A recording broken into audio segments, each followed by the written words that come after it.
Good morning. Good morning. What do you mean by good morning?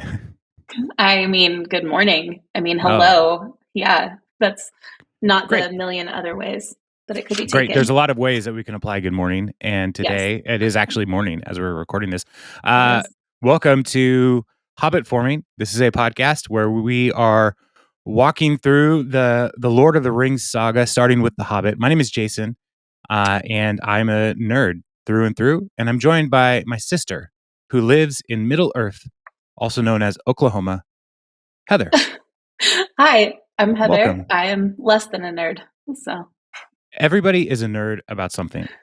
I am not a nerd about the Lord of the Rings. I have literally Not never yet. read these books until this week, and here we go. Yeah, it's going to be great. You're not a nerd about it yet. Okay. Yet. Yeah. I was talking to my friend Steve, who he was texting me. He said, "Thanks for this podcast." Really? I'm like, "Wow, that's so nice." Yeah, he's like, "I love Lord of the Rings, and I'm glad to hear you talk about it." And I was like, "I love talking about it. It's a That's amazing. it's a gateway for all kinds of nerdery." And his I response have was, "Not all gateways are bad." That's true. That's true. I have also gotten a lot of messages from friends that are like, "This is going to be great. Your brother is speaking my language." Yes. And I was like, I need to make sure I, go through my friends list real quick. Uh, What just does that kidding. mean? I'm You're nothing. culling? I'm not Or- going to call my friends. I am very excited that I will now have something else to talk about with a lot of these folks that are reaching out that are excited we're doing this. So yeah. You must be careful though.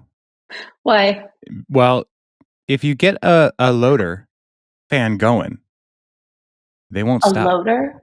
Oh, LOTR, LOTR, loader. Lord of the Rings, Loter. You will Okay. have to tell them, like, I need you to stop. Because I often, like, I've learned the cues when people are done listening to me talk about the things I'm a nerd about. And And they're not sitting there anymore, or yeah, mainly I'm by myself. yeah, it's Where'd weird. everybody go while I was in that fugue state talking about the many adventures of Iron Man? Yeah,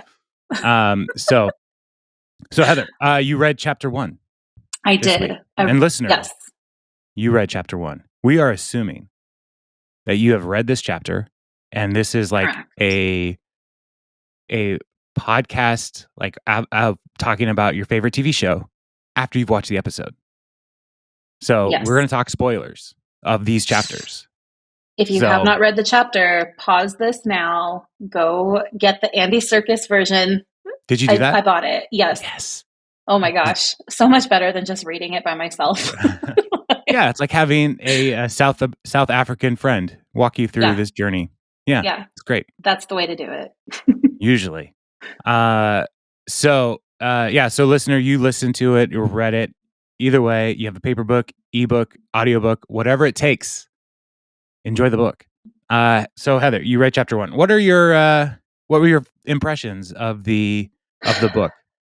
Um, well, I mean, and I mentioned this before, but like just having a bunch of people show up at my door would not it's not a great situation for me. That's not a Um, blessing. it's not a blessing. Like if I know that some folks are coming and I'll have had time to prepare and, make my place look presentable and have food, then yes, but like all these folks just assuming that I've got food and I'm going to feed them and whatever it is that they want, seed cakes and more. Like, no, no, I don't like that. Yeah. Last night, my wife invited some people over. I happen to be related to them through my wife, and it was great. But it was one of those things where I was like, I. She started talking about feeding them, and I was like, "Are they bringing anything?" The answer was no. Nope. Nope. That experience of people just showing up that can be overwhelming, especially if you're an introvert Yes. like I am. Hello. Yeah, It's me. I mean, there's a reason you moved to Oklahoma. There's nobody there, so Hey. There are lots of people here. That's okay. I did see, okay. So really quick, I'll give you my summary of the chapter and then this is what you have done to me. I was looking up stuff today about this chapter, and man, there's a line that just like really like, this is me. Anyway, so we start this chapter learning about the hill, Mm-hmm. and Bag End, where Mm-hmm. Bilbo lives, Mm-hmm. and talking about his house that is like in the side of a hill. It's a hobbit hole, but it's But not not like a like a dirty, grimy hole. wormy. Yes, it's just, It's it's cozy. comfortable. And Bilbo's dad, which I can't remember his name, doesn't matter, made this house with like his wife's money, basically. Belladonna, is that her Mm-hmm. name? Or Yep. okay. Anyway, I learned that Bagginses are like chill and aren't adventurous types, whereas the Tooks are more adventurous. Anyway, and then Gandalf comes in with his bushy eyebrows that extend past his hat, which, like, that's insane. Unless, is it one of those little like painter caps that he's wearing, like the No. tiny hood or No. brim? Okay. Um, so he comes Here's a in picture and, of Gandalf's hat. oh, those are some big old eyebrows That's then. how the movie portrays it. And they don't really try to get the eyebrows that big in the Why movie. not? So, well, because he's a human person. So, Sir Ian McClellan will not be reduced to that. Anyway, he comes in and is basically like, "Hey, this will be fun. You should like let's." Actually, he doesn't say anything to him then, does he? More that's just like the good morning. I'm going way too long. Good morning. Hey, what do you mean by that? You've said it now many different times in many different ways. And then he leaves, but like he marks something on Bilbo's door. And then the next day, all these dwarfs start showing up and being like, feed me. I'm going to hang up my stuff. I'm going to hang out here for a bit. They make a song about or they sing a song about all the things that have happened to them, and why they need to go like fight a dragon or something. And then they're like, all right, and Bilbo, you're coming. And he's like, but what? What's happening? That's not right. And then he goes to sleep. But they give him all their breakfast orders first. And Mm-hmm. he's like, yeah, I'm not going to do that. I do And then like he's asleep. how I love how he makes the decision. I'm not going to make their breakfast Yeah. as he's going to bed. It's like, no. And that's something that I just picked up this time reading through. Like, I never really paid attention to that. But just his like defiance. Like, these people show up and eat all my food and then give me breakfast orders. Pass. Yeah. No, thank you, please. Yeah. This I is love not that. it. But really quick, the thing that, like, I was, again, like I said, I was looking up stuff about this chapter, and it said, the Took side is curious, up for adventures. The Baggins side is, quote, quiet people who enjoy living in a hole.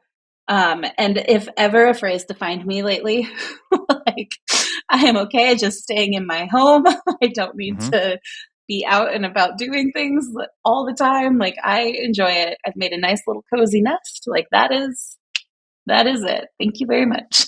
So, which is great because I'm out all weekend, like doing stuff. So, Yeah. I think there anyway, is an important thing to learn from The Hobbit is that it's okay to want to be a hobbit. it sounds Like like it. like the picture of Bilbo's life is peaceful, quiet, comfortable. It's all good. He seems to Yeah, have everything he needs. agreed. And more, Like right? an endless supply of food somehow. Yeah. Well, hobbits, as you'll come to find out, they eat like 8 meals a day. Oh my. So Okay. there's like breakfast, second breakfast, elevensies, lunch, afternoon tea, luncheon. They have many meals. Good Lord. Yeah, they love to eat. And so here's Bilbo sitting, and we just meet him. We learn a little bit about this crazy little hole that he lives in, and like how comfortable his life is. And we learn a little bit about his family, and we're introduced to these truths about his family. And his dad's name is Bungo, Bungo. Okay. Belladonna Took, and Bungo Baggins. Okay. are his parents. And so learning about the contrast between the Bagginses and the Tooks. Hmm. And it's a story of opposites attract, right? Okay. These two people Hmm. should not really be a part of anybody's world. Like how do they find each other? How do they make it work? Somehow they do. I don't know if Bungo just is so boring that Belladonna is just like, yeah, I guess this is my life now, and she settles. But Belladonna, don't settle. Yeah. Um, Come on, girl. you deserve a short king, Belladonna. But the Tooks, like all these things we learn about the Tooks right away, like they're like adventurous. He talks about his grandpa like fighting a cow or something, like all these things that his grandpa is like really impressive. And Hmm. Gandalf even says like, well, that was your grandpa. What about you? Or Thorin says that. So Yeah. yeah. So So one of the things that's interesting here is the way that Tolkien tells this story is he just gets into it. And like we are told you about don't this know. guy Yeah. and we don't know anything about this world, but there's all this world here to learn about. Which gets exposed over throughout the book, or like, are Uh, we inferring a lot? Like, what is? this is the gateway. Uh, Oh my gosh. because Tolkien, one of the things I think is super important to recognize as you're reading The Hobbit. And here's my question for you, Heather. Let me rephrase this. Who is writing this? Uh, I don't know. I mean, Tolkien, Well, but yeah, like, from what Tolkien's the author, perspective? but who is the actual compiler of this story? I do not know, because it's It's not Bilbo, it is Bilbo. but it's not. It is Why is because it? later Oh in the gosh. Fellowship of the Okay. Ring, we will see that he is working on his story, and it's What? this book. And then What? Frodo, his nephew, will continue the story, and that's Okay. the Lord of the Rings saga. So And he's so, talking about himself in third person. yeah, like the prophets in the Bible, like like Okay. people do this, right? Like Yeah. Isaiah says, Isaiah went down to the temple. Like, just say I did, right? That's what we want him to do. Yeah. But that would be improper for Bilbo Okay. to do that. And so Okay. he's telling this story from the third person. But now, knowing that and feeling like, why are all these people just showing up? Yeah.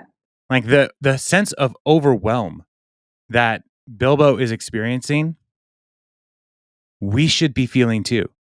Because he's giving us his first person account from a third person perspective. Yeah. And so the reason we can get into his brain is because it's his brain. What? Are you telling me, like, I'm like gonna go back and listen to this chapter again? Like, I'm not telling I you hate my what to life right do, now. No, I'm telling you, like, this is what's gonna happen. but it's important to, I think, to understand that The Hobbit, and this is where the movie gets really dumb. The Hobbit really just focuses on Bilbo. And there's all kinds of stuff that happens in the world around him that he doesn't really get to be a part of. And the movie tries to fill it out in like the Peter Jackson movies. Okay. And that's why there's 3 movies for the shortest book in the series. Um, and so it's all his what he actually experienced is what is focused on. And later somebody will tell him things or whatever and he'll write that down, but it's really his life and his story. And Okay. so he's telling us the things that like he knows, but there's a lot of stuff he doesn't know. And so like we read about Thorin and we're introduced to him as like the great Thorin Oakenshield. Why is he great? Was this the meme that you shared the other day? That was like, you'll get why this is funny No, someday. no, Oh, that was that's a something long ways else. away. Oh Lord. Okay. So Jesus be yes, my strength. uh, yeah, Jesus take the wheel. So Yeah. So like, I think that's an important note is like we're reading Bilbo's account of his story, and Okay. and so he is. Yeah, there's going to be things where everybody will go away, and it'll just be Bilbo. There's going to be times where Gandalf disappears, and you're like, "Where'd Gandalf go?" Bilbo didn't know, so he doesn't tell us. So, So okay, I have several questions about Gandalf. yes, let's talk Um, about Gandalf. He's the best. is he though? Yeah. Okay. Okay, perfect. Um, First off, why does he just like show up with to Bilbo and assume he's looking for adventure? And like, I mean, he knows the The Bagginses. Tooks. Oh, he Yeah. knows. Does he even know the Bagginses, or is it Yeah. that he knows Yeah. the Tooks and he's He like, ah, this is my guy? he knows these people. But how? Like, why? Uh he has a particular curiosity about hobbits. They That they seems weird. yeah, not in a bad way. They're delightful people. Okay. Gandalf uh Gandalf is one of the most powerful people in this universe. Okay. I gathered that. He's also one of the most mysterious people, Also gathered that. and all the different cultures will have a different relationship with him. Is he just a pot stirrer? Like he comes in and is Uh like, oh, a little bit? I think there are people who think he is troublesome, Okay. but I everything that Gandalf does is for a purpose. Hmm. In the great scope of this saga, there is a war between good and evil, and Gandalf is on the side of good. So All we just need right. to know that. All right. And we are not even getting into all of that saga in this book. We're just Hmm. being introduced to some things. It's going Okay. to be so good. I'm Heather, trust the process. Just Oh, trust the will. process. Because Okay. all right, so even at like we are introduced to Gandalf through Bilbo's eyes when he says, "Gandalf, Gandalf, good gracious me, not the wonderful wizard who gave old Took a pair of magic diamond studs that fastened themselves and never came undone till ordered." Like that's Gandalf has these magical things that he can do, right? Right. And so he's like, "This is a cool thing." And then not the fellow who used to tell such wonderful tales at parties about dragons and goblins and giants and the rescue of princesses and the unexpected luck of widows' sons. Not the man who used to make such particularly excellent fireworks. I remember those. Old Took used to have them on Midsummer's Eve. Splendid. They used to go up like great lilies of snapdragons and leopard. I don't know what that word is. Of fire and hang in the twilight all evening. You will notice already that Mr. Baggins was not quite so prosy as he liked to believe. Also, that he was very fond of flowers. That's Bilbo talking about Talking himself. about himself. Oh my Yeah. gosh. Okay. Yeah. Dear me, he went on, not the Gandalf who was responsible for so many quiet lads and lasses going off into the blue for mad adventures, anything from climbing trees to visiting elves or sailing in ships, sailing to other shores. Bless me, life used to be quiet. I mean, you used to upset things badly in these parts once upon a time. I beg your pardon, but I had no idea you were still in business. Like, so I loved this paragraph because it's like Gandalf, who is mirthful All and these fun and amazing things. wonderful stories and really cool, but then also like if you follow him, trouble. Yeah. Because Bagginses do not want adventure, Right. but the Tooks do. So he's got these warring personalities inside of him, or warring sides of him, Yeah. that are like, this sounds like a really great time, but you know what else sounds like a really good time? A Reading a cup of book. tea and just chilling.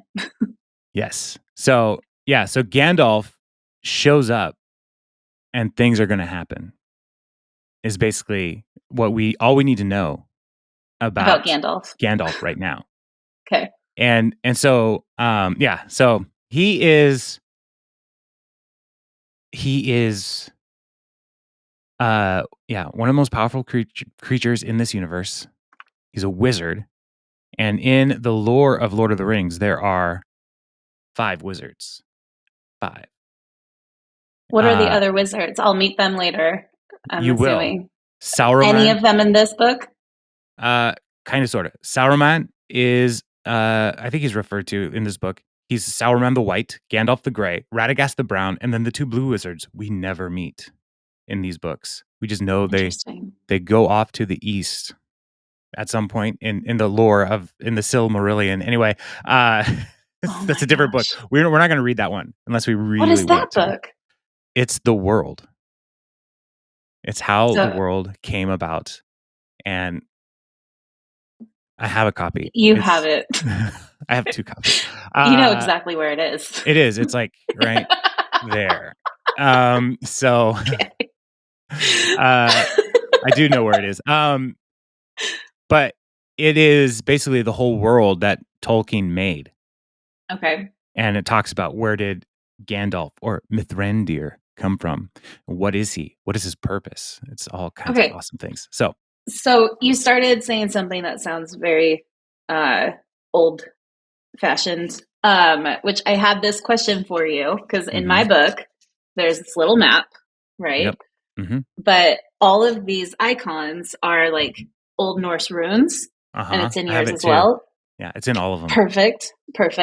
I mean, I assumed it was because why else? But like, so is this technically taking place like in Scandinavian areas or what? Like, I mean, it's their own. Then what? I asked you to save that question for the podcast, and my answer is no. No, it's so like we said in our first episode, Tolkien was a philologist, created his own languages, and he borrows a lot from Norse mythology. Okay.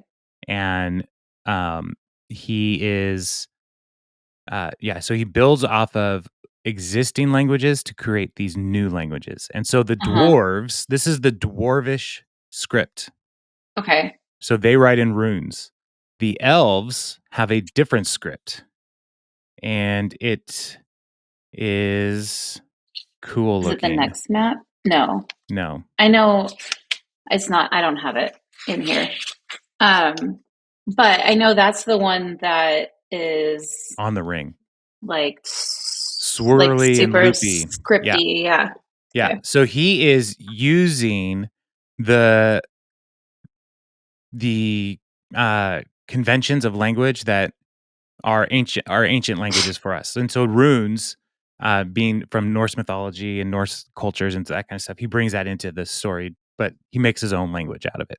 Okay. And so, so it's not happening in Scandinavia, but being an English professor, there's a lot of Scandinavian and Norse influence in England and in their larger culture. And so part of what he's doing with the Silmarillion and this whole story is he's creating a mythology for his world that is similar to ancient mythologies of our world.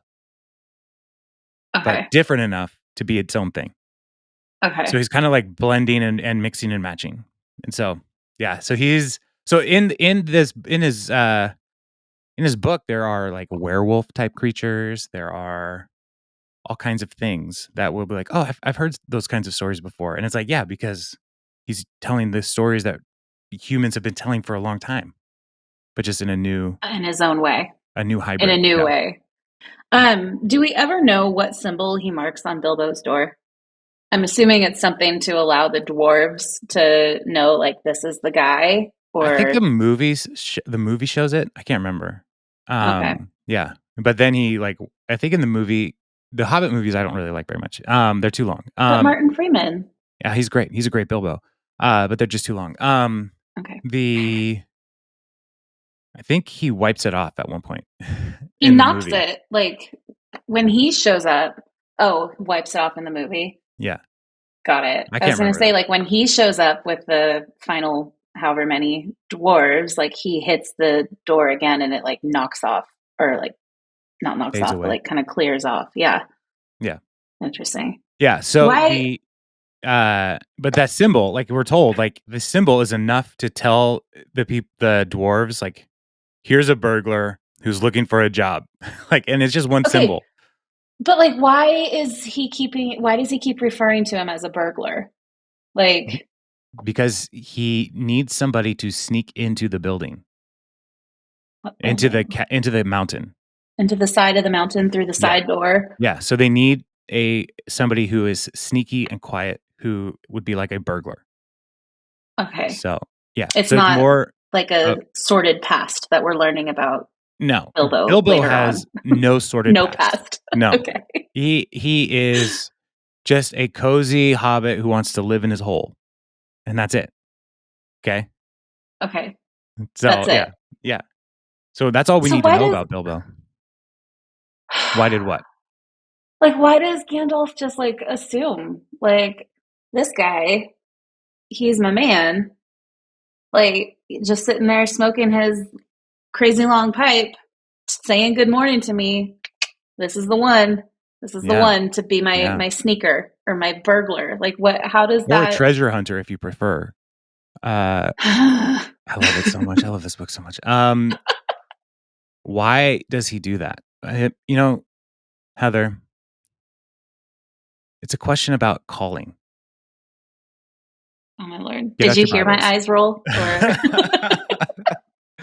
No, no, but for real, you can't get this. that on the recording. Well, I can see it. This is the question. Like, what does it mean to answer the call to adventure? And somehow Gandalf knows there's more to Bilbo than meets the eye. Oh my gosh, he sees his And potential. he sees his potential, which is a classic story, classic in the hero's tale. Like the mentor sees the potential in the young one, or Yeah, the trainee or whatever. And so that's part of this. Like, Bilbo doesn't know what he's capable of, but there's this tookishness in him hmm that's like, if you tell me I can't do it, I'm going to try. right. So when the dwarves are like, "Who's this guy? He doesn't want to have anything to do with this." Like, excuse me, sir. And like he's like, "No, I can do this." And Bilbo knows I can't do this. Right. It's so like that imposter syndrome that we talk about now, and everybody's like, "Oh, I've got imposter syndrome." Blah, blah, blah, blah. That's not new. It's been around. That's Bilbo old. had it first. Everybody has it. Everybody Yeah. gets to a point where it's like, I don't know what I'm doing, and we got to just kind of figure it out. And we need somebody like Gandalf to come along and say, like, "Oh, harumph! Of course you can do it, right?" And Who's the Gandalf in your life, Jason? oh man, so many Gandalfs. Yeah. So like Jason Shirley Oh yeah. and Yeah. Russ Jorgensen, Yeah. I can see that. and even goofballs like Steve Gustafson, right? Like, these people. I do know these There have been people. so many people, Dustin Shirley as well. So many people in my life have Yeah. been like, "No, you can do this," Yeah. right? And so when you start like reading a dumb story like The Hobbit, and you realize like, oh, these are like real human like emotions and reactions and feelings. It's not just a dumb story about trying to get gold from a dragon. Right. There's so much more to it. And like Right. the resonance of it is like, this is a book about adventure and danger and faith, but not a Christian book. Okay. So It's not. it is written by a Christian, but he hated Sure. allegory. He did not want to write a book. People are going to be like, "Oh, Gandalf is like Jesus." Stop it. That's not what he wanted to do. So how did he feel about the Chronicles of Narnia? Because I know he and Lewis Mr. and Lewis were Tolkien were friends, besties. yeah. I'm not entirely sure how he felt about the Chronicles of Narnia. Probably thought, well, it's a fun little game you're playing there, Lewis. Have I shown you Yeah. all my languages? You got a closet. Yeah, you got a little wardrobe that's not even fixed into the building. Like it's just like it's a portable closet that. Come on. Boo. Come on. Yeah. Let me tell you about Anyways, this whole sorry. world I made that started from music, but from the Einar. What is the Einar? It's in the Oh Silmarillion. no. Okay. Let me tell you about Manwë. That doesn't. I won't. Somebody is giggling about that right now, but it's not Some me. nerd out there is like, yes, tell him about Manway, Jason. Yeah. Do it. I am ill prepared for that. So Okay. So last question that I have okay. is like, how long ago did this dragon, is this Smaug. Yeah. Smaug? Smaug. What? Smaug. Smaug? Like Smaug. Stouser. Anyway, Exactly. Like Souser. Put that cup on the and Souser. Stouser down. Yes. So Watch how out for long that flying ago? Souser. That's how people say it, I'm sure.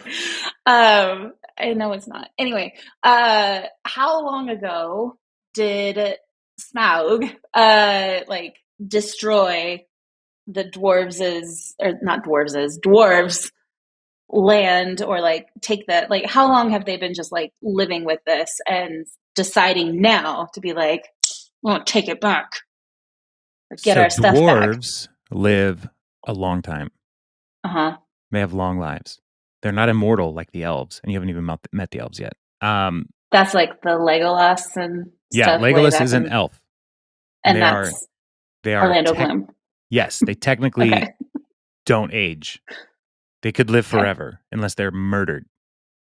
They die in battle, or they go to the Grey Havens in the west. Don't worry about it. I won't. It's not important today. It'll be so, important in about like 45 weeks or so, or if we're doing like a chapter a week, and that's probably in Fellowship of the Rings or later. Yeah, we get introduced to that in Fellowship. Yeah. Anyway, sorry. Don't worry about it. I love this stuff. So Okay. the nerd in me is like, I get to tell you about some of my favorite things. What was your question? When did this happen? Hundreds of years ago. And they're like just now being like, all right, we've got the fortitude to take this back, or Well, the destruction of Smaug was so intense that the dwarves didn't have the resources, the wherewithal. They were so thoroughly defeated that they couldn't do it. And so now the great Thorin Oakenshield shows up and he's like, no, now's the time. So again, we don't know. Okay. We don't know all of Thorin's calling story either. We're not Is that in another book? Or is that It's kind of in the movies, but it's not in this book. But again, this is Bilbo's story. So he doesn't know what stirred Thorin up to do this unless Thorin tells him. Right? And so like this Gandalf at the right time as he's doing his own researches and stuff, he's talking about looking into things and he's like, I found this key. I found your dad. Right? That's all in this chapter. Whose dad? Thorin's dad. Okay. When he's like, why do you just now have the key? Why didn't you tell me about this? Like, I found your dad. Right. When I was in the dungeons of the necromancer. And he's like, what is that? And Gandalf's like, it's not for you to know. Oh man, he's so great. So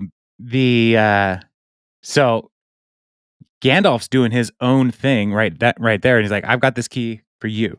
And yeah, so when he says, oh, where is it? I thought I underlined it.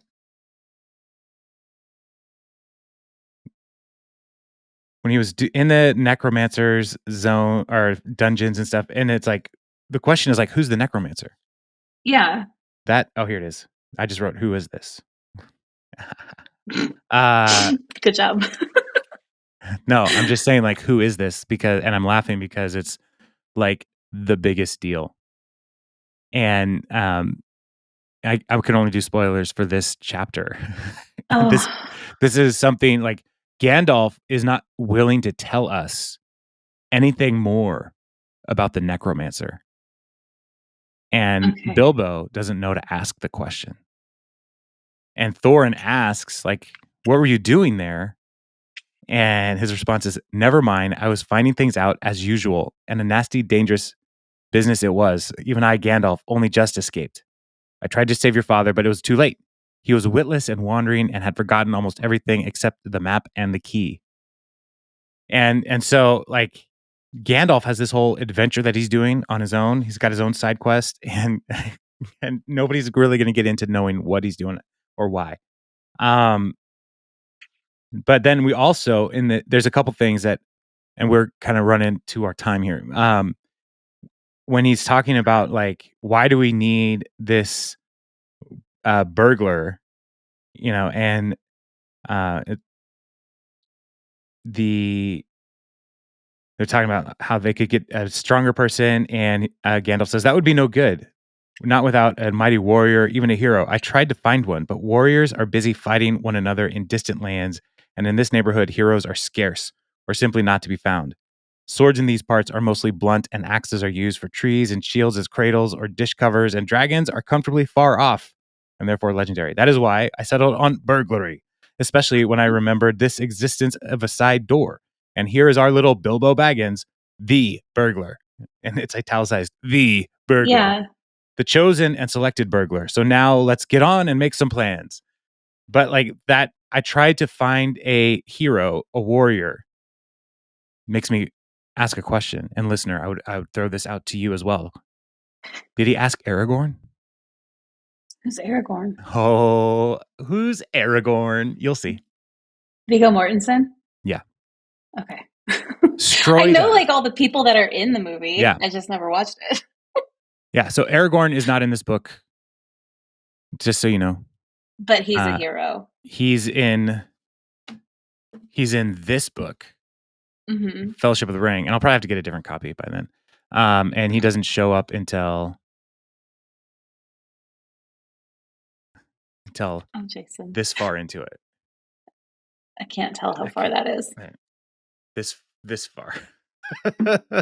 Like I can't get half a digit, like that far. Yeah, like a finger's width. So it's 150 pages before we meet Strider. So or Aragorn. Anyway, Strider, because he's got the long legs. For a hobbit, like somebody with long legs is impressive. Yeah. Any other questions for this chapter that would be helpful? No, but I mean, it sounds like I'm going to go back and listen to chapter 1 again, and then move into chapter 2. Roast mutton. Yeah. So the way chapter 1 ends, he's like, I'm not going to take your breakfast order. I'm not going to do breakfast. Yeah. I'm going to just go to sleep. And he goes to sleep.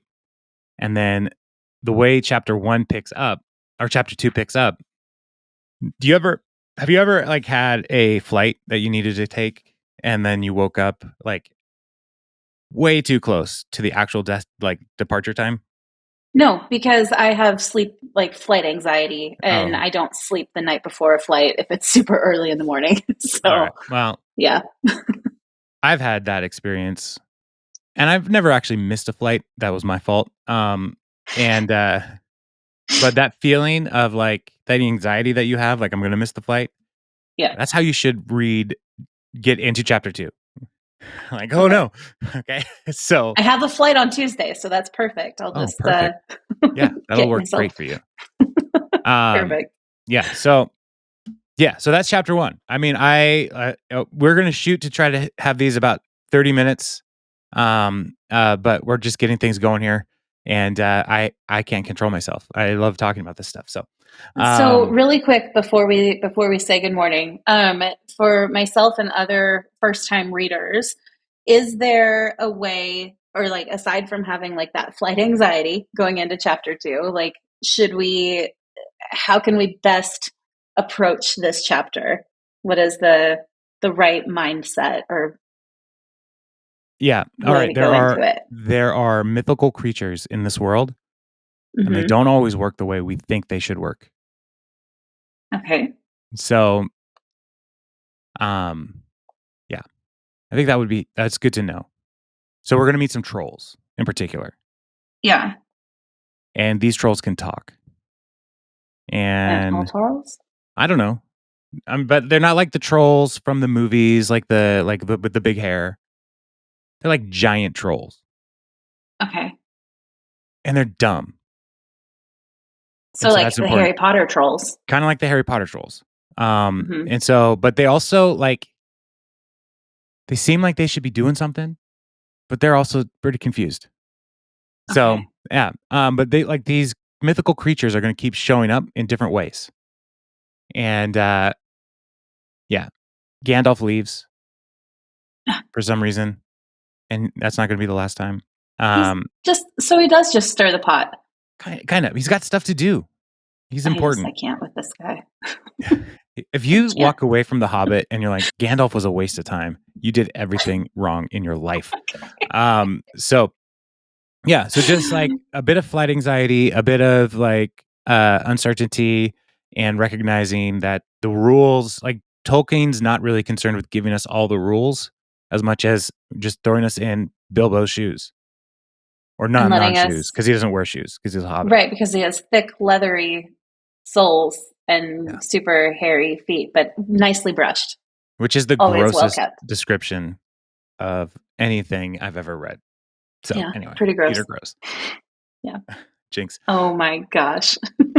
So yeah, so with that, if you have any questions, listeners, send an email to hobbitforming@gmail.com or and leave us a message on Instagram or YouTube, or you can leave reviews on different things.